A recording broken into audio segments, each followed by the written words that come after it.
Today we are taking a look at some of the scariest moments that can happen to you in Minecraft. This is sort of a like Halloween-ish, you know, it's coming up type of video. So I'm looking forward to Halloween, obviously, but I thought this would be a fun theme for the holiday season. Some of the scariest things that can happen to you in Minecraft.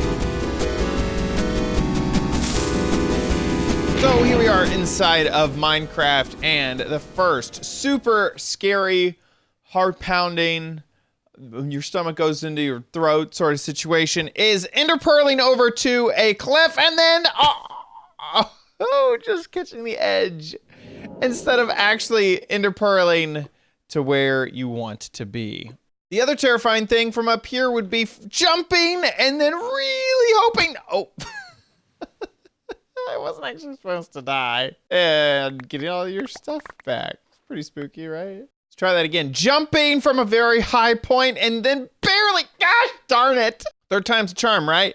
Jumping from a very high place and then barely landing in water. That's pretty scary. Another scary thing, phantoms! Oh my gosh.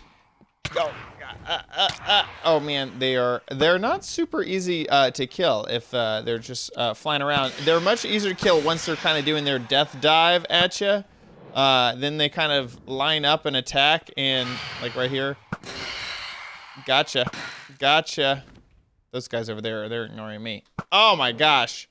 Phantoms obviously spawn after you have not been sleeping properly in your bed. And they can be quite annoying. Another thing that I obviously hate is, Endermen! Now, Endermen are very, very, very difficult. Your best option is to get underneath a too high situation where they can't get, because they are so much taller than you. I have so many other mobs. It may just be smart just to fight this Enderman all alone out here. And always make sure that you have lots of food when fighting an Enderman. Ow, ow. Ow, no spider. This is me and an Enderman. We're 1v1ing. Get it, go away. Holy moly, this is like 1v30 over here. I have so many mobs on me. Also remember, Endermen hate water. So if you can find any type of water, put down your water bucket that you probably should have. Then they will not attack you whenever you are standing in water. They won't walk up to you if you're close enough. Unfortunately, if you have a whole bunch of zombies on your butt, that won't solve anything. Next thing that I absolutely hate, and I thought I found one. Did I not find one? Silverfish? There he is. Silverfish? There's one. Hi, little silverfish. Silverfish are pretty horrible. Not only that they don't really attack all that much, but if you're not wearing any armor, then they actually do hurt quite a bit, because they can take half a heart. But every time that you punch one, they'll send out a little signal of like, help me, other silverfish that are in the world. And more silverfish will constantly come and attack you. So unless if you one hit kill them, like right there, I did not, then they'll call more of their little buddies and happen to be around. And if you are in a stronghold, or if you are in the, see, I'm about ready to die just from finding some simple little silverfish. Go away! Get out of here! Ow! Stop it! Leave me alone! Then if you're in the extreme mountains, then they will also spawn a lot. So silverfish can overwhelm you pretty easily, and that's why they are a terrifying thing in Minecraft. Whenever one of them pop out, I'm like, ah! Gotta kill them all! They're like rats. Another super scary Minecraft moment is, holy moly, is the first time that you go into the end. You don't know what's gonna be on the other side. You have no idea. You could be standing on a platform over void. The dragon can come in, smack you immediately. Let's gear up here just a little bit. We got our food, we got some blocks, got some tools. Let's jump in, let's see what we get. This is actually not that scary of a moment, because in this end, I happen to be encased in stone. What the heck? Why? I don't look at you, go away! Oh my gosh, okay, well, if you are stuck in a situation like this, where an Enderman is just not happy to see you, you can create a little hidey hole next to this obsidian pillar. Or if you happen to have a bucket of lava, remember, or water, remember that trick that I was talking about before? This little guy will not get near me now that I am hanging out in the water. Whenever you go to the end, yikes, I'm gonna get magicked to death.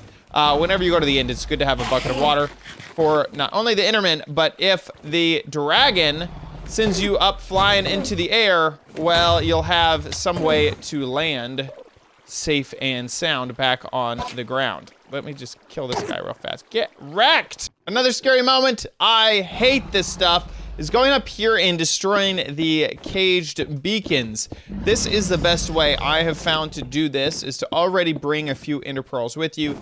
Get up here, break the cage so that you can fire on it from down below. And if you have time, go ahead and destroy your pillar down. If you don't have time, you can ender pearl down as well. I just got knocked off because of the dragon.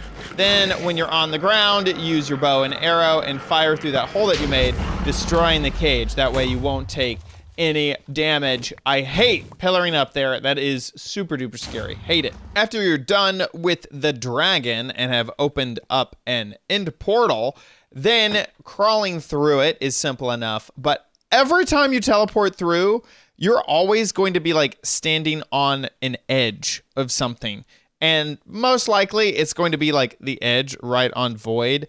That's literally how it's coded in, is that you'll stand on the edge of a block. So even if you make a gigantic spawn platform right next to the end portal to go back through, you are always going to be on the edge of it, and it's always terrifying. Just as an example, I have before I spawned on the edge of that block over there.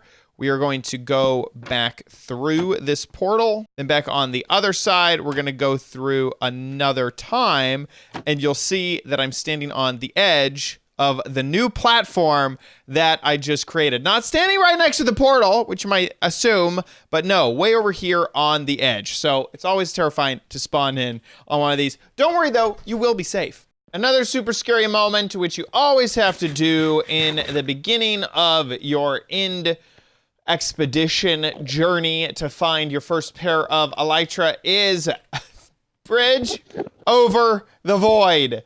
I hate this. I absolutely hate it. It is terrifying. Of course, if you fall into the void, there is no escape. All your items are lost, and it's just terrifying. What else can you say? Also, while we're at it, one by one bridging over lava. Sometimes you gotta get from one spot to another in the Nether. This actually might be even more terrifying than the end, because there's ghasts that I hear them in the background. Don't know where they are. Are they gonna fire fireballs at me at any moment? If you do, you just stand up and run. You run back to safety as fast as you can. Oh, there he is. See, that's why I hate it almost more in the Nether. Another thing that's terrifying, other than just the Nether, is trying to attack something and then accidentally, not so accidentally, because you know it's for the, oh, actually that was accidentally, hitting a pigman. I thought I would run away, but I died instead. The next terrifying thing is being on top of the world and jumping off to set your elytra, oh crap, I'm not wearing it, oh god! I hope that you enjoyed this list. Is there anything that I forgot about? Please let me know about it in the comments down below. Thanks so much for watching this epised of OMG Craft. If you enjoyed it, please give this video a big old thumbs up. Make sure you leave that like, because it really helps the channel. Also subscribe for future videos, tips, tricks, tutorials, and spotlights here on OMG Craft. See you next time, bye!